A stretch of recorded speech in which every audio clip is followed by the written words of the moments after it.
Olá, bom dia. Edgley Luiz ainda entrando na nossa sala virtual. Vamos dar um tempinho para ver esse ingresso. Hoje é um sábado. Ué, não conseguiu entrar. Hoje é um sábado, são 8 horas e 30 minutos, reconheço.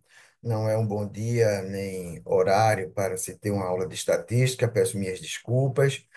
Hoje, dia 30/11, nós teremos um evento chamado Roda de Mestres às 10 horas, então eu tive de colocar o horário da nossa disciplina antes do que eu previa. Por mim seria lá para as 10 horas. Olá, Edgley Luiz, seja bem-vindo.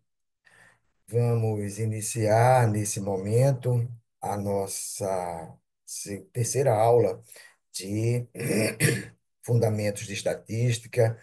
Já vimos moda, média, mediana, as tendências centrais, já vimos as medidas de dispersão, já vimos as classes para entendermos como se pode fazer divisões estatísticas, a distribuição de frequência, e agora, com a presença do nosso aluno de contabilidade, Edgley Luiz, e com a audiência daqueles que vão nos ouvir após essa aula na gravação, a gente vai dar início a esse nosso terceiro encontro. Bom, não custa nada sempre repetir, esse material é o de uso exclusivo do Grupo Ser Educacional, não é para estar sendo postado aí nesses sites que prometem passar direto. E a aula de hoje, na aula de hoje, nós vamos focar na probabilidade. Olá, Jennifer, seja bem-vinda. Sala começando a ficar povoada, que coisa boa, nada como uma aula de estatística no sábado às 8h30 da manhã. Mas vamos lá. Bom, então, a estatística, perdão, a probabilidade é o estudo das chances de ocorrência de um resultado que são obtidos, perdão, é o estudo das chances de ocorrência de um resultado que são obtidas, as chances, pela razão entre casos favoráveis e casos possíveis. É um conceito que, a princípio, a gente pode achar complexo, mas é o que a gente vê no dia a dia da gente. Ou seja, a gente vai fazer um teste, um teste de situações possíveis de acontecer. Só isso. Já o experimento aleatório é qualquer experiência cujo resultado não seja conhecido. Então, vou fazer o experimento aleatório para identificar um resultado qual eu não conheço. Por exemplo, eu vou jogar uma moeda para cima. E essa moeda, que tem duas faces, eu vou jogar e vai me aparecer duas hipóteses para eu ter um resultado. Deixa eu pegar aqui no cofrinho da minha neta uma moeda. Deixa eu pegar uma moeda bem bonitinha. Ok. Então, não gostei dessa. Agora, pronto assim. Peguei a moeda que eu queria e uma moeda, ela tem duas faces. Uma moeda, ela tem duas faces. A que vocês estão vendo é a face da cara e a face que tem o valor é a face da coroa. Cara ou coroa. Então, experimento aleatório, como exemplo, a gente tem aqui. Joguei uma moeda e observo qual é a face que vai estar para cima. A face que tem o valor da moeda ou a face que tem a imagem de alguém. Nem sei quem é esse daqui, não é o caso de ver agora, né? Pois bem, isso é um experimento aleatório. Um ponto amostral é qualquer resultado possível em um experimento aleatório. No caso, a gente chama de cara ou coroa.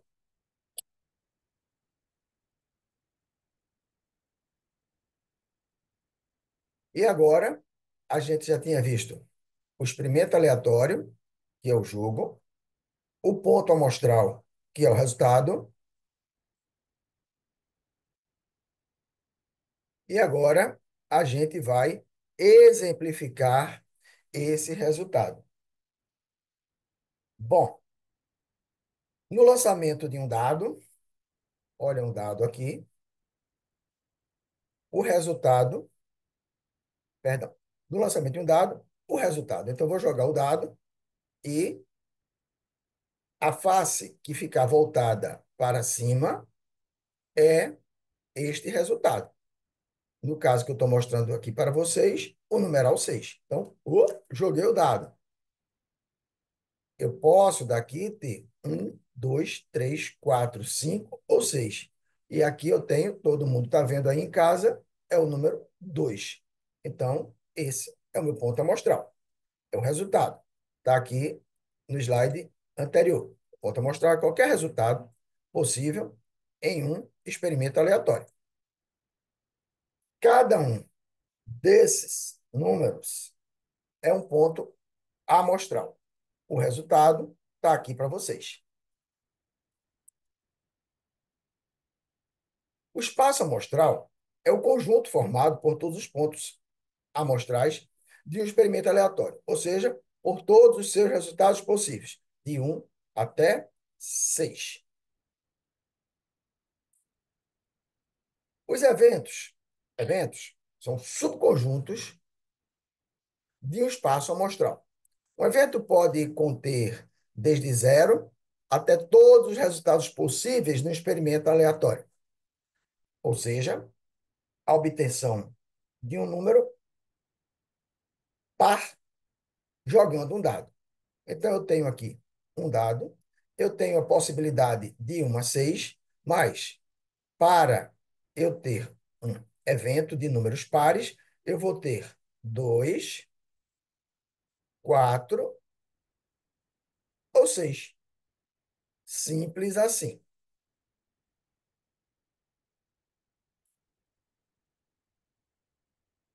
Espaços equiprováveis, quando todos os pontos amostrais dentro dele têm a mesma chance de ocorrer.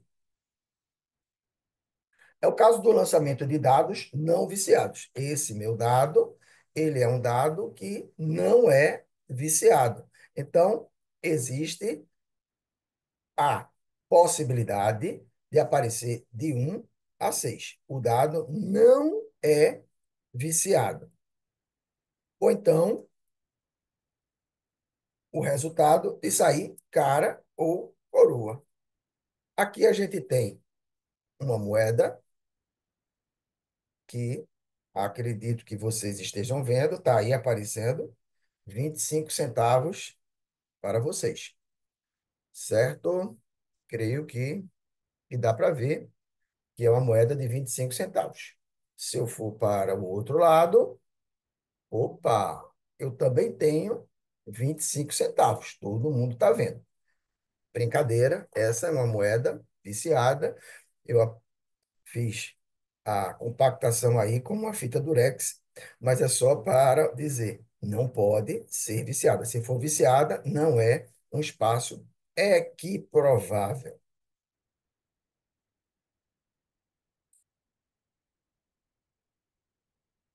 Bom, então a gente fez todo esse preâmbulo usando o dado, usando moeda, e aí a gente tem uma infinidade de situações para observar a estatística.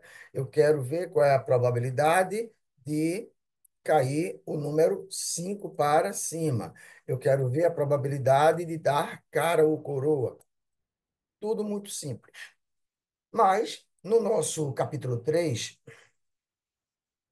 o autor fala na teoria dos jogos, que é o uso mais refinado da questão da probabilidade. Então, a probabilidade estatística, ela é simples. Eu tenho um sexto de probabilidade de sair o número 2. Eu tenho 50% de probabilidade de sair a cara. Isso aí é normal. Mas a gente está falando de economia, a gente está falando de uma ciência social. Então, quando a gente observa a sociedade, que também é um dos planos onde nós estudamos, onde nós focamos, não fica tudo tão simples, não é algo tão direto. E aí, na teoria dos jogos, a gente observa uma gama maior de possibilidade a se estudar. Ah, professor, mas os jogos têm regras. Os jogos só têm algumas hipóteses de resultados. Um jogo como o futebol é derrota, empate ou vitória. Já um jogo como o vôleibol, existe a possibilidade apenas de vitória ou derrota. Não se tem a hipótese do empate. Então é tudo muito cartesiano, é tudo muito direto também. Não. A gente tem todo um componente de situações que envolve um jogo. E aí a gente vai começar com alguns conceitos de jogo e depois a gente coloca isso dentro da sociedade, que é um dos campos de atuação da economia. Repito, a economia é uma ciência social, a contabilidade é uma ciência social e a administração também é uma ciência social. Então, muitas das ciências sociais que nós estamos cursando, ou que nós admiramos, a gente vai usar a estatística e não obrigatoriamente é algo tão direto como a gente está falando, somente cara ou coroa. Vamos falar da teoria dos jogos. O jogo é uma atividade física ou intelectual que integra um sistema de regras e define um indivíduo, se o jogo for individual, ou uma equipe, se o jogo for coletivo, o vencedor e o outro perdedor. Ou ainda, como eu já falei, dependendo das regras, se essa disputa for um empate.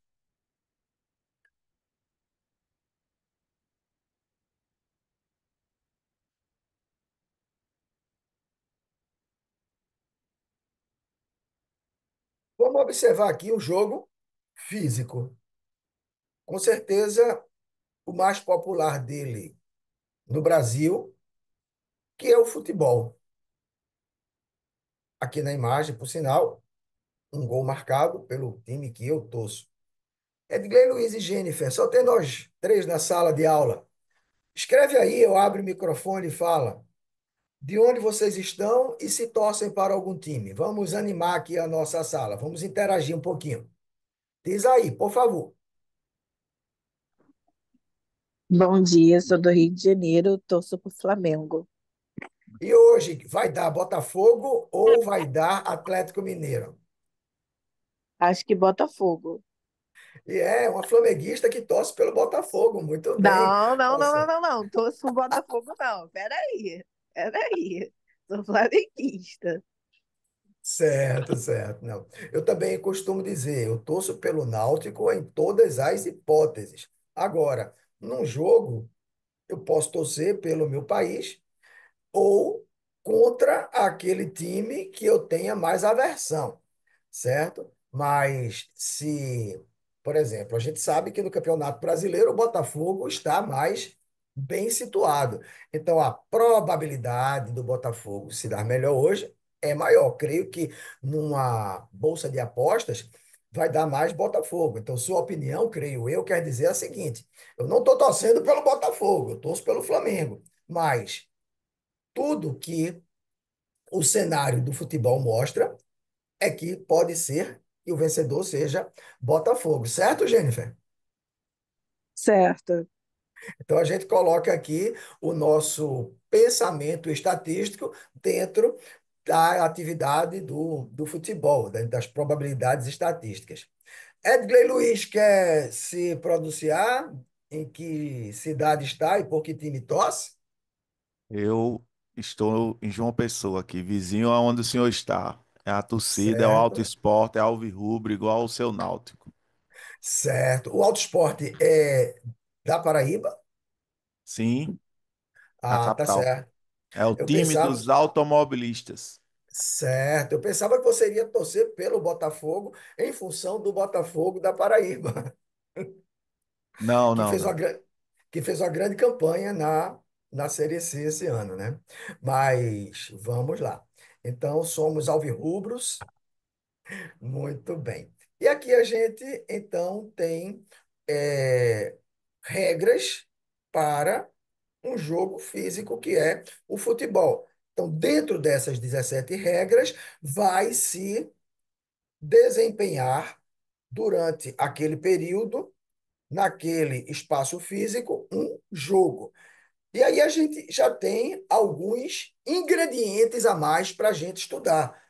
Não é somente a questão de lançar uma moeda ou de lançar um dado. Agora a gente já tem regras, um espaço físico, um tempo marcado e assim por diante. Um juiz para fazer uma interpretação. Quando eu jogo um dado e sai a face 5, eu não preciso de juiz.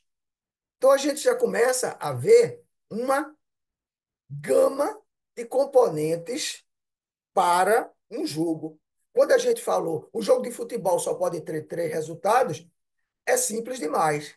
E agora a gente começa a abrir em cima dessas tantas outras hipóteses que vai se observar a teoria dos jogos. Então, a gente já começa a ampliar os nossos estudos, a nossa visão da estatística. A gente viu um jogo físico, o futebol. E agora a gente vem para um jogo intelectual, por exemplo, um jogo de dominó. Então, o jogo de dominó, ele tem uma quantidade de peças. Aquelas peças são colocadas na mesa em função da coincidência com a extremidade de cada uma. O jogo de dominó pode ser trancado se nenhum jogador tiver mais as peças a serem colocados na mesa. E, finalmente, o jogo vai ser ganho por quem ficar sem nenhuma pedra na mão. Tudo isso envolve não somente a atividade física, mas também o intelecto. Não que o jogo de futebol despreze o intelecto, mas no jogo intelectual se usa muito mais a mente que o físico. No jogo físico se utiliza muito mais o físico que o intelecto. Ambos estão andando juntos. Ambos são dependentes, mas existem características específicas de um jogo físico e características específicas de um jogo intelectual. Aqui a gente tem os tipos de jogos. O jogo de força, aqui está a colocação em inglês, mas a gente fala português, então vamos lá. Os jogos que se usa a força, que são jogos físicos, jogos de competição. Os jogos de azar, que aí a gente entra na aleatoriedade.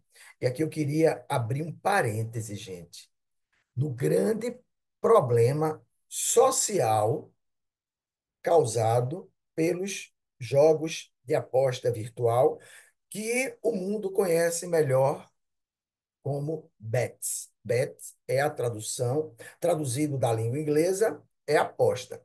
E são apostas eletrônicas, apostas virtuais.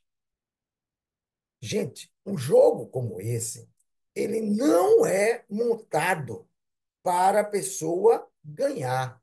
Ele é montado para a pessoa perder. Se nós três aqui da sala de aula, se a gente estabelecer regra, eu ganho se aparecer o número um ou 2, Jennifer ganha se aparecer o número 4 ou 3, e Edgley ganha se aparecer 5 ou 6, ao final do jogo, ao final de um lançamento, um de nós três vamos ganhar. Então, esse é um jogo que, obrigatoriamente, um de nós três vai ganhar. Um jogo de baralho, por exemplo, como esse que eu tenho aqui, se começa um jogo, um, um dos participantes da mesa de baralho, ele vai ganhar o jogo. No jogo de futebol, um dos dois times ganha o jogo, ou numa decisão de Copa Libertadores da América, como o de hoje, só um vai levar a taça. No jogo de azar, ele é projetado para não haver vencedores. Um jogo de azar não é como aqueles que aparecem, às vezes, nos filmes, na novela. Como é que chama? Acabei com a banca, algo assim, né? A pessoa, quando ganha sozinho, ganhei sozinho. Bom, isso é raro demais para acontecer, porque no jogo de azar, ele é feito para dar lucro a quem está bancando. A expressão que eu quis que eu quis falar, eu esqueci, é quebrar a banca. Então, aquilo ali aparece raramente no filme, numa novela, acertei sozinho na loteria. Gente, que hipótese mínima é a pessoa ganhar sozinho na loteria, seja mesmo no jogo de azar oficial, como uma Mega Sena, até estava acumulada e eu, joguei aqui, joguei durante a semana para ver se pegava aqueles 55 milhões que estavam acumulados. Então, no jogo de azar, eu estou trabalhando não com as competições, mas sim com uma aleatoriedade. Aleatoriedade é muito mais difícil. Um jogo que envolve sensações, e aí os joguinhos lá, eu posso jogar um jogo até mesmo no celular, que eu estou navegando, ou que eu estou jogando futebol, que eu estou lá dentro do campo, ou que eu estou competindo uma luta de boxe e assim por diante. Então, eu estou ali utilizando minhas sensações e a capacidade de manusear um, um aparelho eletrônico para, tipo joystick, para, com essas capacidades, eu ser o vencedor do jogo. E ainda existem aqueles jogos que simulam a realidade, que vão lá no imaginário mesmo.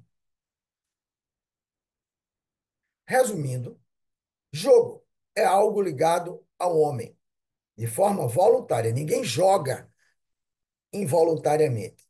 Dentro de um limite, espaço virtual ou físico, com regras consentidas e obrigatórias, gerando tensão e alegria fora do cotidiano. Então, num jogo, a pessoa se abstrai do seu cotidiano. Eu, durante algum tempo na minha vida, eu trabalhei usando terno e gravata, e quando chegava às 10 horas da noite, eu me metia dentro de um kimono para treinar jiu-jitsu. Então, na hora que eu deixava de ser um executivo e eu passava a ser um atleta, eu me abstraía do meu cotidiano e eu entrava naquela competição física.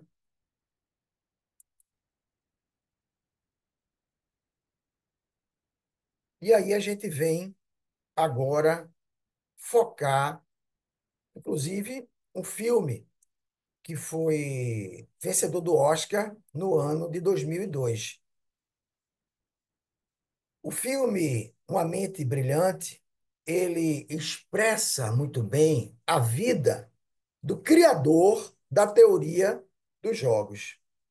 A teoria dos jogos é uma ciência exata que estuda a matemática por trás de uma interação social. E aí eu repito, muitas das ciências sociais a gente pode aplicar a estatística na administração, na contabilidade e assim por diante. Deixa eu abrir aqui para eu ver melhor qual foi a pergunta do Edgley. Os jogos oferecem aplicações práticas de probabilidade, estatística descritiva e inferencial, certo, sendo amplamente usado em estudos acadêmicos desenvolvendo algoritmos em teorias dos jogos de inteligência artificial, já chegando dos jogos e inteligência artificial. Então, tudo que você falou, até a IA, a gente já tinha falado aqui. Aí a gente chega agora na inteligência artificial. Eu vou abrir um parêntese aqui nesse 16º slide para a gente poder conversar. É impressionante tudo que você escreveu aqui. A resposta é sim, mas eu tenho que ampliar em função da inteligência artificial. Ótima pergunta. Como é que é interessante a gente imaginar que pode jogar com uma máquina? Eu estava aqui falando de interações humanas. Interações humanas com a ajuda de máquina. Quando eu uso o meu aparelho telefônico celular para jogar um joguinho aí de montagem de cubinhos e assim por diante, eu estou jogando eu, o ser humano, com a ajuda de uma máquina. Quando eu jogo um jogo interativo, um jogo de futebol com o joystick com outra pessoa, eu estou jogando com a ajuda da tecnologia. Mas na IA, a gente joga contra a máquina, contra a tecnologia. O parceiro de jogo da gente é a tecnologia. É muito interessante isso. Então, respondo sim para você e agradeço por você ter trazido a IA como parte integrante da estatística, parte integrante do uso da teoria dos jogos. Respondi, Edgley. Beleza, muito obrigado. Obrigado por essa sua participação. Sim, mas aí a gente, eu quero repetir aqui, né? A teoria dos jogos é aquela que a gente consegue juntar muito bem a situação matemática com a situação social. Bom, o filme da Mente Brilhante, o vencedor do Oscar de 22 anos atrás, ele narra a vida do John Ness. John Ness era uma pessoa, na verdade, mentalmente perturbada, mas que tinha, como o próprio título do filme sugere, uma mente brilhante.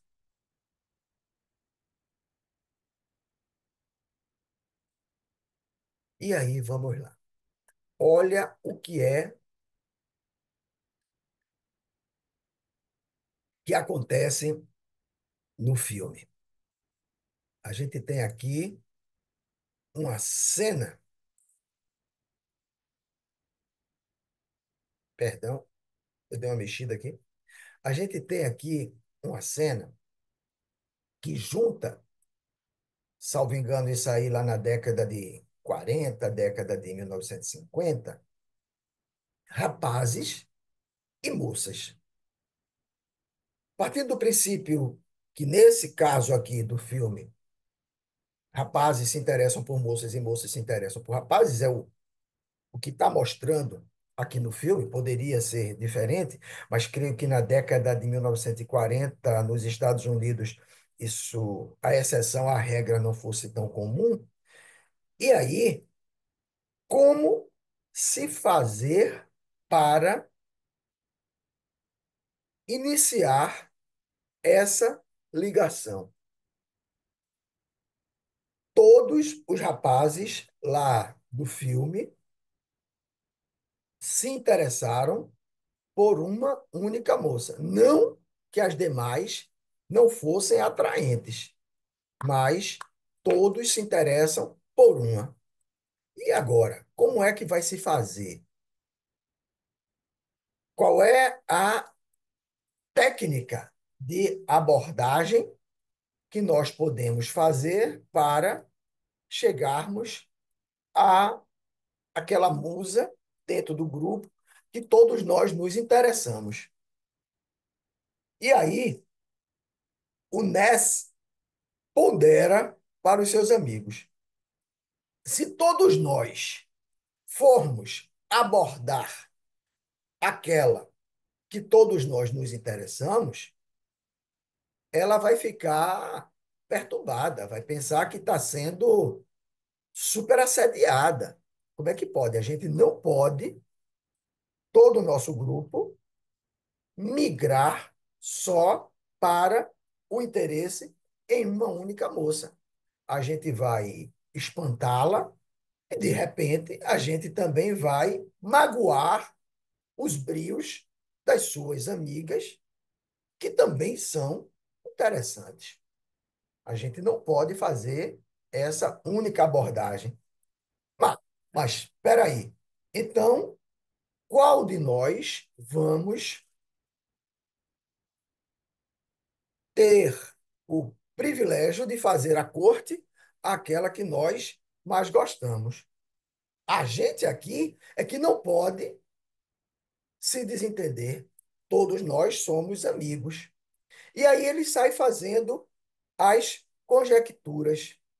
Se a gente abordar uma das amigas, eu estou dando a chance para um dos meus amigos abordar aquela mais desejada. Mas eu posso também, ao fazer a corte a uma das amigas, estar desagradando ela. Se ela descobrir que eu me aproximei dela, não porque eu me interesso por ela, mas para um amigo está, é, por um amigo está querendo flertar com a amiga. Então, fica nessa cena antológica do filme Uma Mente Brilhante todas essas conjecturas. Como vai ser a melhor maneira? Qual de nós vai fazer a corte aquela que todos nós achamos a mais interessante? E nem sempre a mais interessante, na minha opinião, é a melhor opção. E aí, desculpa o Vinícius de Moraes, que diz que a beleza é fundamental. A gente também tem de observar a beleza interior do ser humano. Vamos dar sequência. Na teoria dos jogos, a gente se depara com a situação com participantes que pensam na estratégia dos oponentes, e aqui eu não estou dizendo que rapazes e moças são oponentes, né? Aqui eu estou falando de jogos, cada um tentando o melhor objetivo. Então, na teoria dos jogos, os participantes teriam de ter a visão do oponente. É interessante. é muito interessante.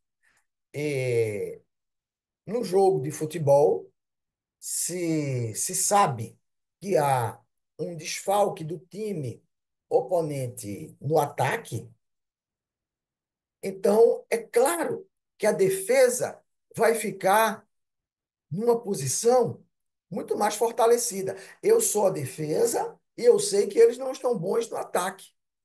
Então, eu penso na estratégia do oponente. Mas aí o oponente, por sua vez, já sabe. Eles sabem que o nosso ataque não está tão bom. Eu vou reforçar a minha defesa e esperar um contra-ataque.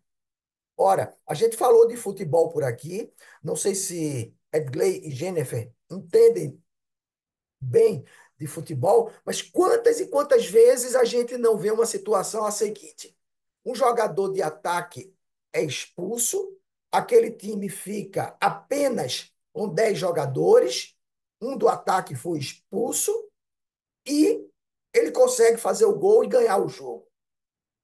Por quê? Porque eles esperam um contra-ataque.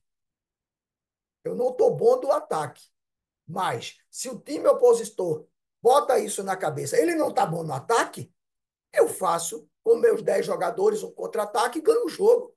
Isso pode acontecer. Existem aí um rol de exemplos do jornalismo futebolístico que a gente pode colocar aqui. Eu mesmo já fui para jogo que teve tipo de situação como essa. Então, gente, no esporte que eu pratiquei mais recentemente, que é o jiu-jitsu, eu com 1,70 m vou lutar com alguém de 1,90 m, eu sei qual vai ser a minha estratégia. Eu com 1,70 m, eu não vou tentar achar o pescoço do meu oponente, eu vou nas pernas. Isso é a regra que eu sei. Agora, eu vou nas pernas e sei que o meu oponente também sabe que a minha estratégia é ir nas pernas dele. Então ele vai defender as pernas. E ao defender as pernas, ele pode entregar o pescoço para eu atacar. Tudo isso faz parte da teoria dos jogos. Eu ler o que o outro está lendo de mim.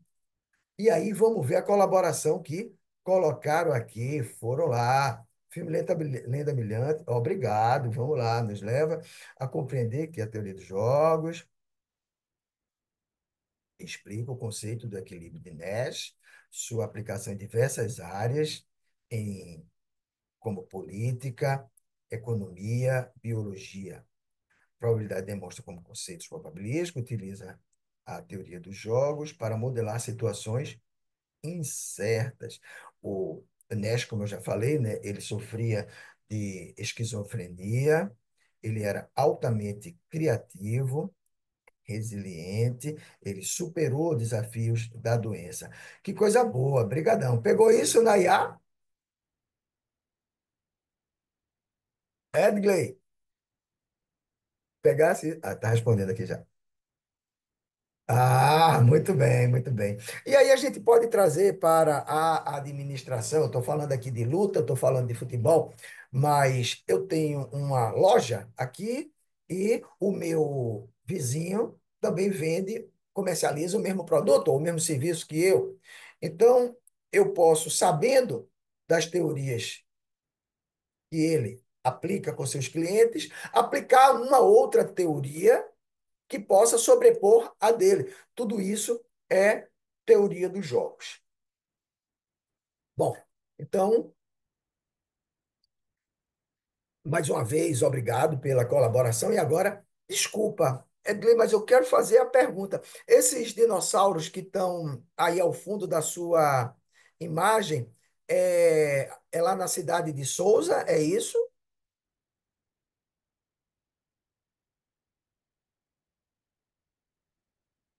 Souza, beleza.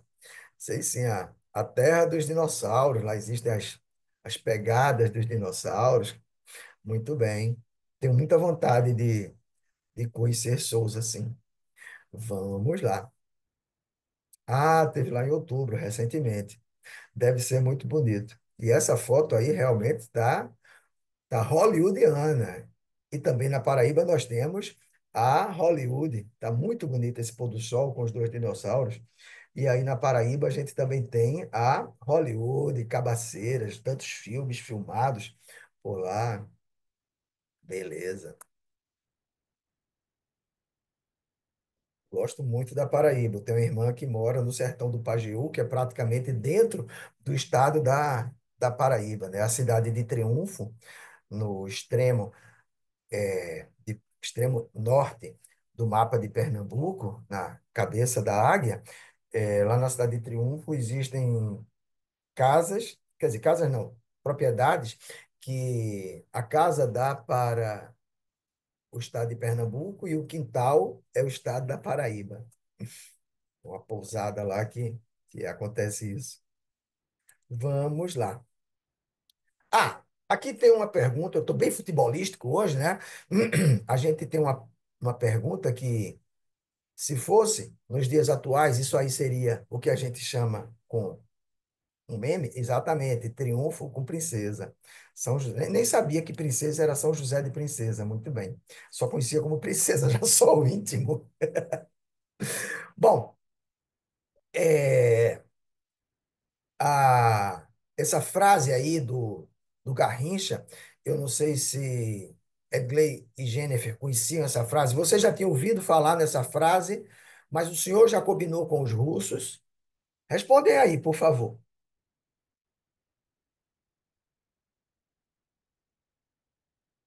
Tu já tinha ouvido falar nessa frase, Jennifer? Não?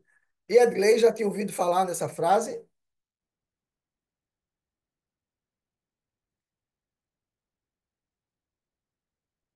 Ah, então tudo bem, né? Quem sou eu para estar aqui falando de regras futebolísticas, das regras dos meus conhecimentos de jiu-jitsu? Eu estou aqui com um educador físico, que coisa boa.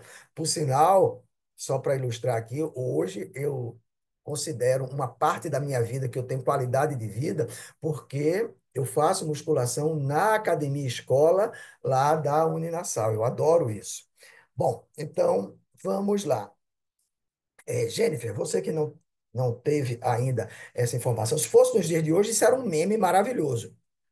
Quando da Copa de 58 na Suécia, o treinador, se Edgley puder me ajudar, salvo engano, era o Bellini, não tenho bem certeza, quando ele estava fazendo a preleção com os jogadores, Feola e Bellini, tá?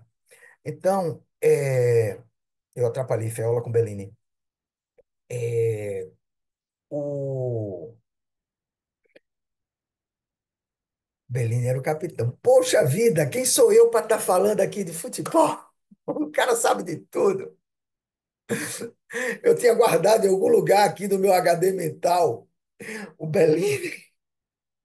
Bom, então ele estava fazendo a pré-eleção e ele disse: o jogo com os russos vai ser dessa maneira. Fulano passa a bola para Fulano, que passa a bola para Fulano. Ah, se for assim, é ótimo.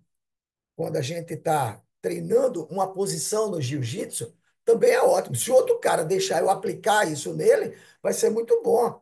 E o Garrincha também disse: tá certo, vai passar a bola para cá, para lá, tudo bem.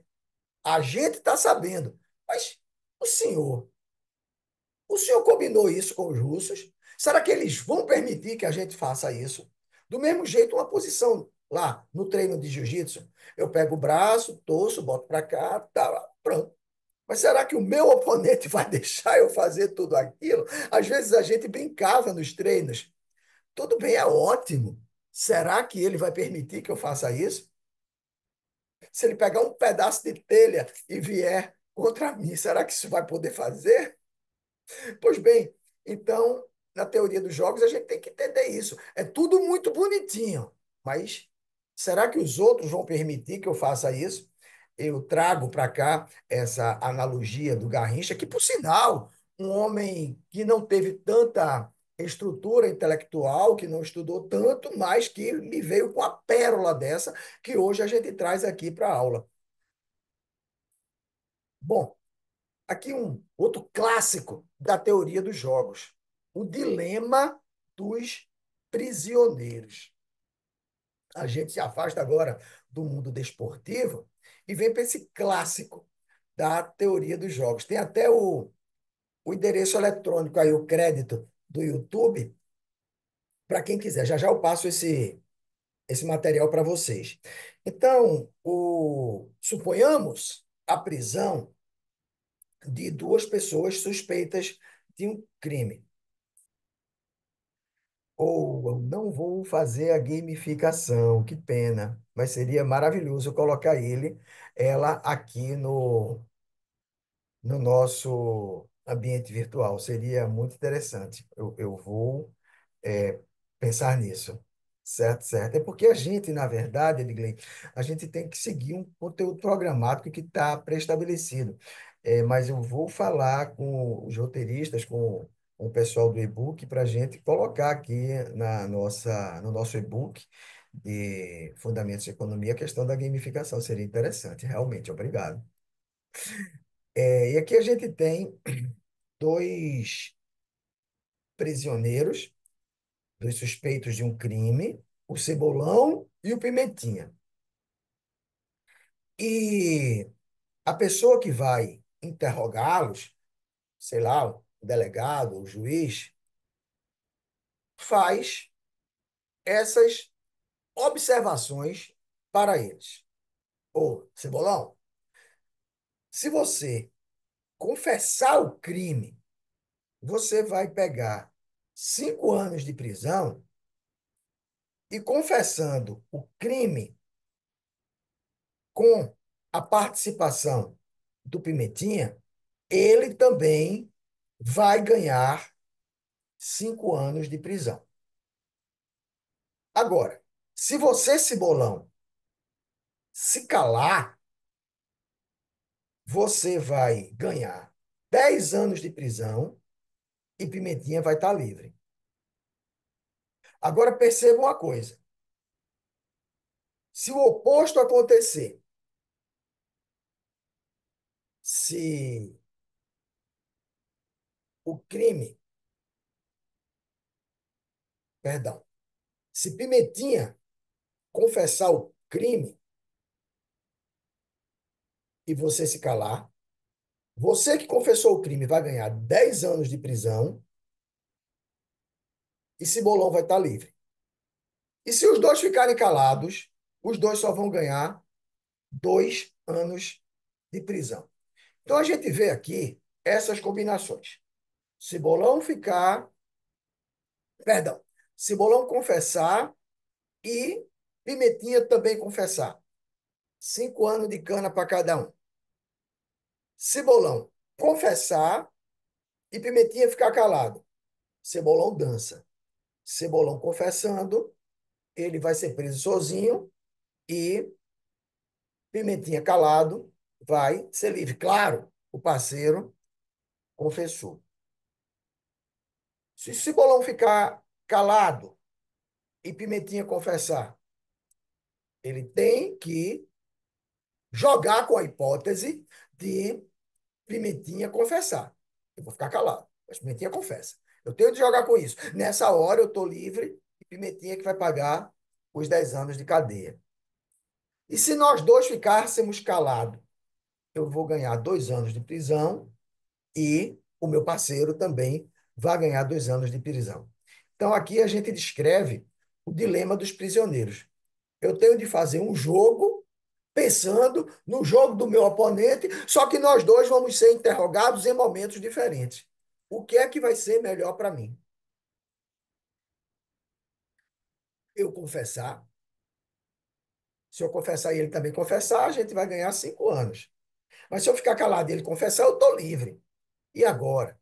Então, está aí o dilema dos prisioneiros que vocês podem acessar aí o YouTube. Já já eu estou mandando esse material para vocês. Mas a conversa está muito boa, mas vamos falar agora de alguns exercícios. Vamos nos aprofundar nos cálculos das probabilidades. As probabilidades são calculadas dividindo-se o número de resultados favoráveis pelo número de resultados possíveis. Ou seja, eu tenho 6 resultados favoráveis aqui e só um é possível.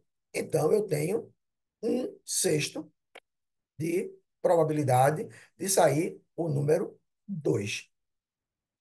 Com a moeda não viciada, eu tenho 1 em 2. Eu tenho 50% de probabilidade, 1 meio. E com a moeda que está aqui viciada, tem o 25 centavos na frente e tem o 25 centavos na outro lado. Aqui é 100% de dar 25%, porque eu fiz uma moeda. Eu fiz não, viu, gente? Eu artesanalmente coloquei fita durex aqui dos dois lados, tá? Fiz bem tosco mesmo, para ninguém pensar que eu sou um falsificador de moeda. Então, a gente tem, no lançamento de um dado, qual a probabilidade de sair o número 1? Nesse exemplo, sair o número 1 é o evento. Vimos lá no início da aula aqueles conceitos. O N de E é 1. O espaço amostral, 6. Todas as 6 faces.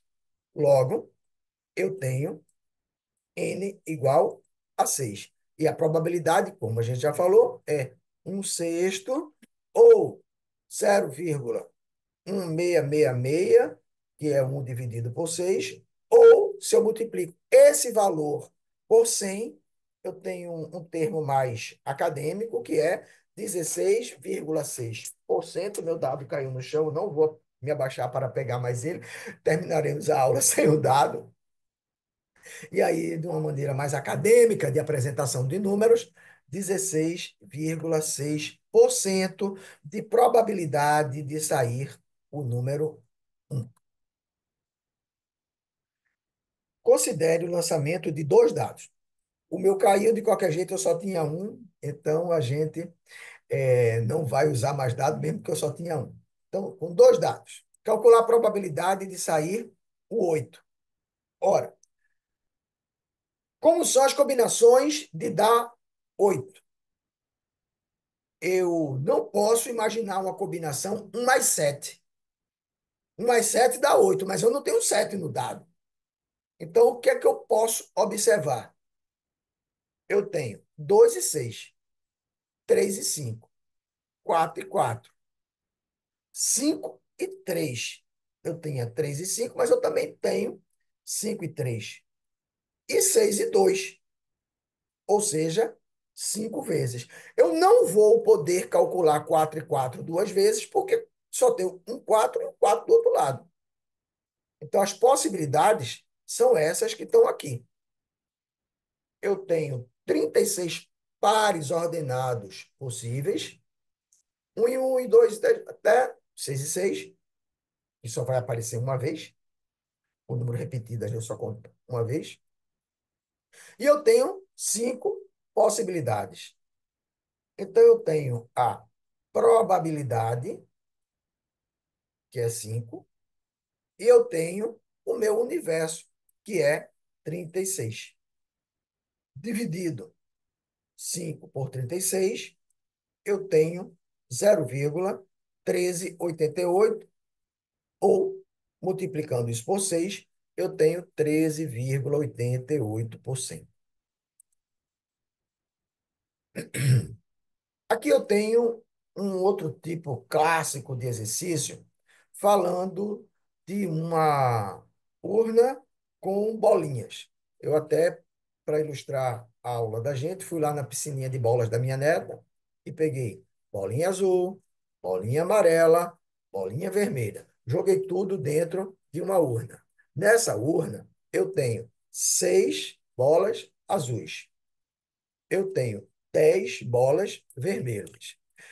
E eu tenho apenas 4 bolas amarelas.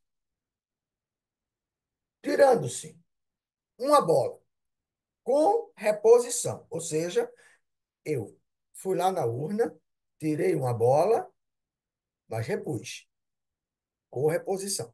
Calcule a probabilidade, calcular a probabilidade das seguintes situações. De sair uma bola azul. Ora, eu tenho 6 bolas azuis no universo de 20. Quem é esse universo de 20? 6 mais 10 mais 4. Tirei, mas repus. Por isso que a gente vai trabalhar sempre com o numeral 20. Vamos lá? 6 em 20. Se eu divido por 2, dá 3 em 10, ou seja, 0,30. Dividindo 3 por 10, 30% de probabilidade. Como eu falei, eu reponho a bola azul dentro da urna. Então, eu volto a ter 20. Se eu não tivesse reposto, se eu tivesse tirado essa bola azul, eu ia ficar lá somente com 19. Mas eu voltei para dentro a bola azul. E agora eu tenho 10 bolas vermelhas num universo de 20 bolas. Dividindo por 2, eu tenho um meio, que é 0,50, ou seja, 50%. Como está lá no enunciado, eu repus a bola vermelha.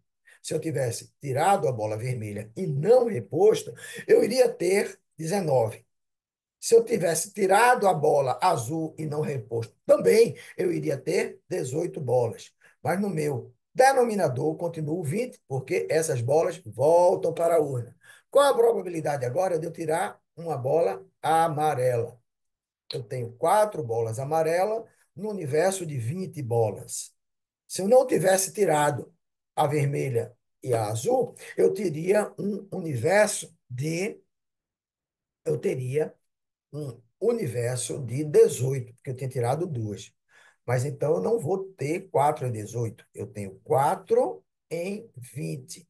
4 dividido por 20 é um quinto, ou seja, 0,20, que é 20% de probabilidade. Aqui eu tenho uma questão um pouco mais sofisticada. Em uma certa comunidade existem dois jornais.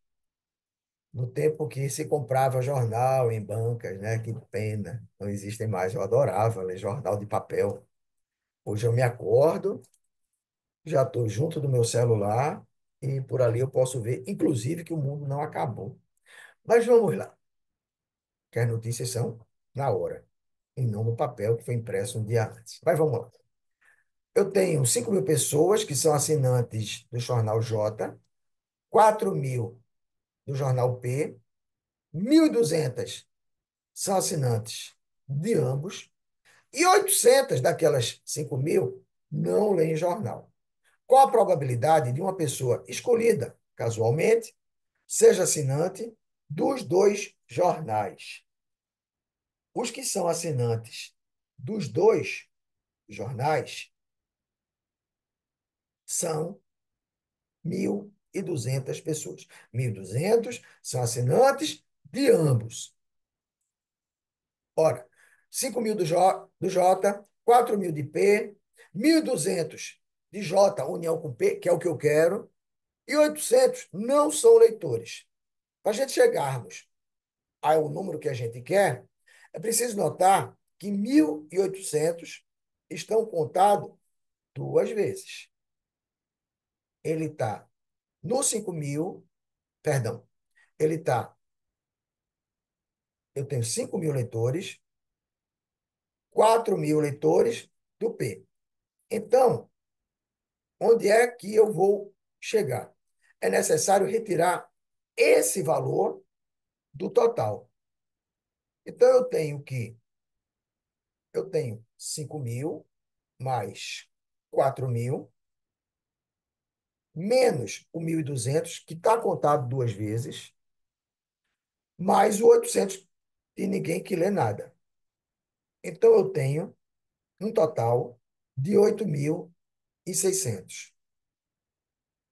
O meu total é 8.600. Vamos voltar para entender melhor. 5.000 pessoas são assinantes do jornal J, 4.000 do jornal P. 1.200 assinam os dois. Ou seja, está num grupo e está no outro. Eu vou ter que tirar. 800 não lê. E aí eu tenho 5.000 de um, 4.000 de outro. 800 não lê. Mas 1.200 eu estou contando duas vezes.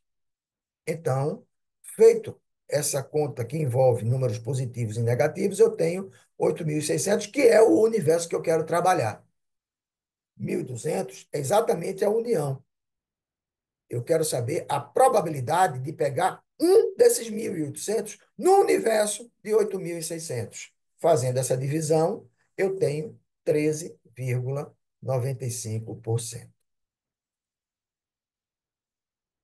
E aí eu tenho novamente as bolinhas.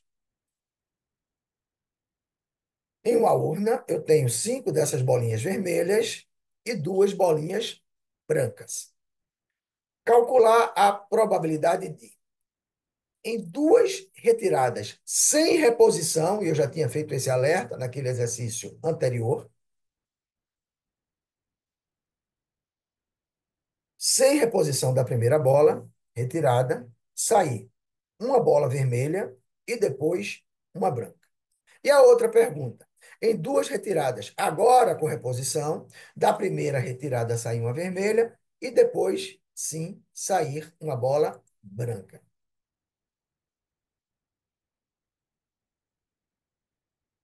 Vamos lá, Edgley.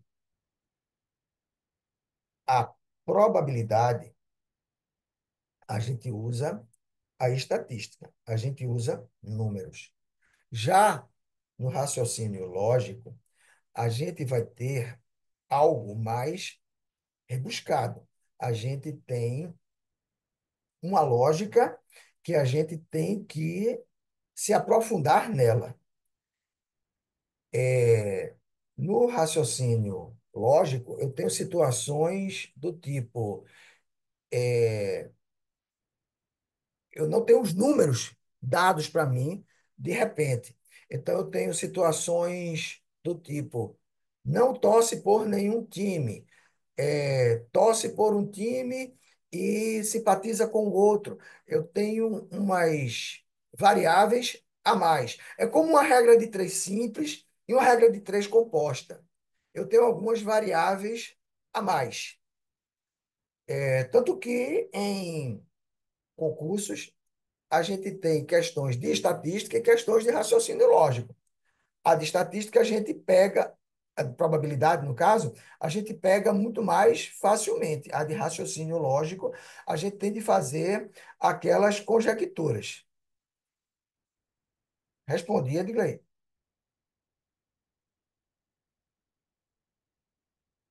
Beleza? Então, eu não vou fazer a reposição agora.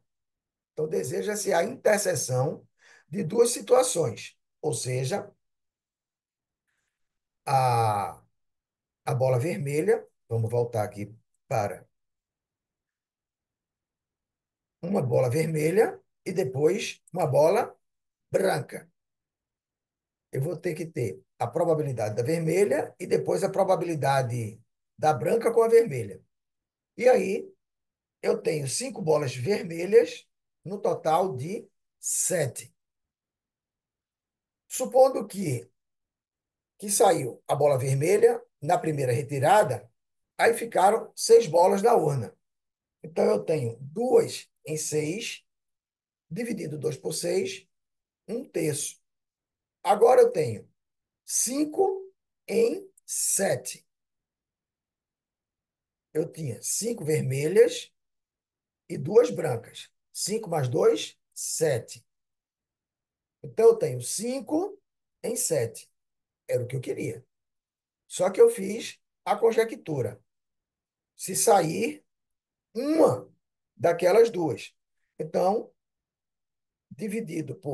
multiplicado por 1 terço, eu tenho 5 dividido por 21, que é 7 vezes 3, e aí eu vou ter uma probabilidade de 23,8%.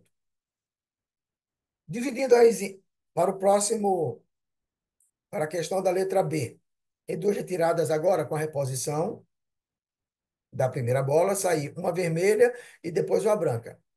É algo parecido com aquele primeiro exemplo que a gente deu. Deseja-se a interseção de duas situações, ou seja, a vermelha e a branca.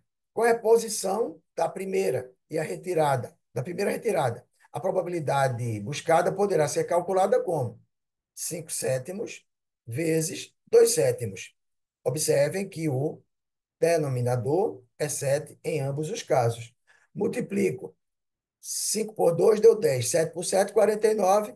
Tenho um resultado de 20,47%.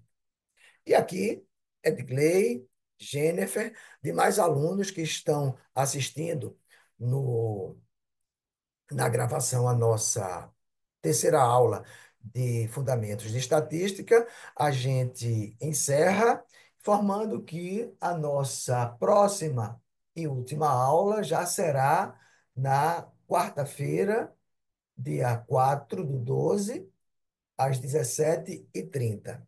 Desejo a todos vocês um bom final de semana. Agradeço bastante a Edgley e a Jennifer pela participação, pela presença, pela constância aqui na nossa disciplina. Desejo a todos um bom sábado, um bom domingo e até a próxima quarta-feira. Obrigadão. Tchau, tchau, gente.